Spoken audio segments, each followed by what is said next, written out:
You know, every now and then you hear a story that just sounds, well, it sounds impossible, like something straight out of a movie. Well, today we're diving into one of those stories, and I promise you, it's 100% real.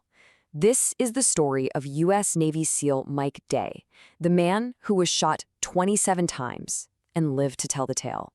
So I want you to just picture this for a second. The date is April 6th, 2007.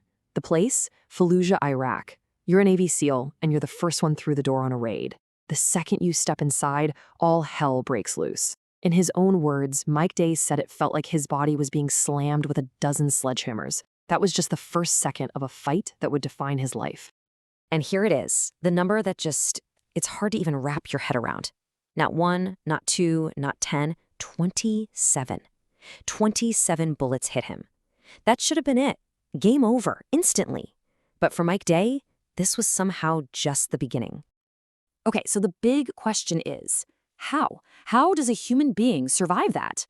Let's actually walk through what happened on that insane day, because the details are they're unbelievable. So let's break this down. Day kicks in the door to this tiny little 12 by 12 foot room, and boom, he's face to face with 4 insurgents who are ready and waiting. They just open up on him. 16 bullets actually go into his body, his legs, his arms, his abdomen. Another 11 rounds slam into his body armor. His rifle gets shot, literally blown out of his hands. And what does he do? He just transitions to his pistol and takes out all 4 of them, all while a grenade goes off just feet away. It's just, wow. And here's the part that is just mind-blowing. After all that, after winning a gunfight while being shot 27 times, he doesn't collapse. No, he gets up, helps his team clear the rest of the house, and makes sure 6 women and children inside are safe. And then he walks on his own 2 feet to the medevac helicopter. The doctors who treated him literally called it a miracle. So you have to be asking yourself, what kind of person can do that? Where does that level of resilience come from?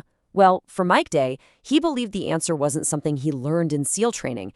It was something forged way, way earlier, in a really tough childhood. This right here is so crucial to his story. Mike Day basically reframed his own past. He grew up in what he called a violent household, a real sink-or-swim kind of place. But instead of letting it destroy him, he saw it as, and this is his quote, excellent resiliency training.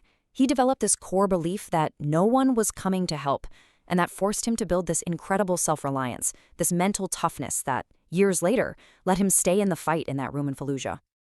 So, after surviving the impossible, after retiring from the Navy, you'd think he'd earned a quiet life.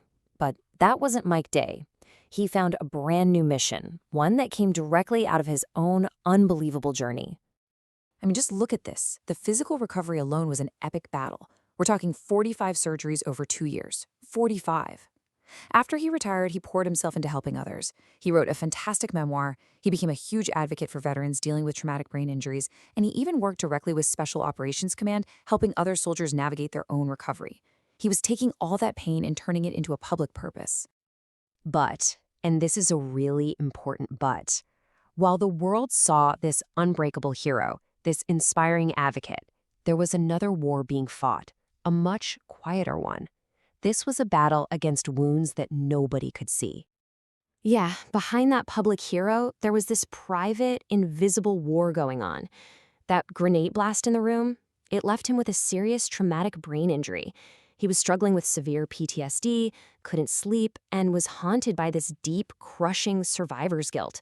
These were the scars that no one could see, the war that just kept going, long after he came home.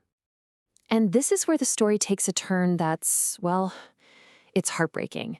It's the part of the story that doesn't fit the superhero narrative we want to believe. But it's also maybe the most important part, because it speaks to the real lasting cost of war. On March 27th, 2023, the man who survived 27 bullets lost his final battle. Mike Day took his own life.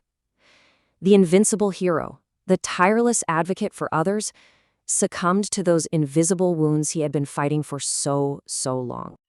To really understand his legacy, you have to look at the title of his own book, Perfectly Wounded. That's how he saw himself. On the one hand, he was part of a miracle, a perfect survival story. But on the other, he was wounded in a way that was deep and profound and unseen. That phrase, perfectly wounded, it really captures his whole journey, both the miracle and the trauma that never left him. So, Mike Day's story is one of just incredible heroism, but also profound tragedy. And it forces us to ask a really tough question.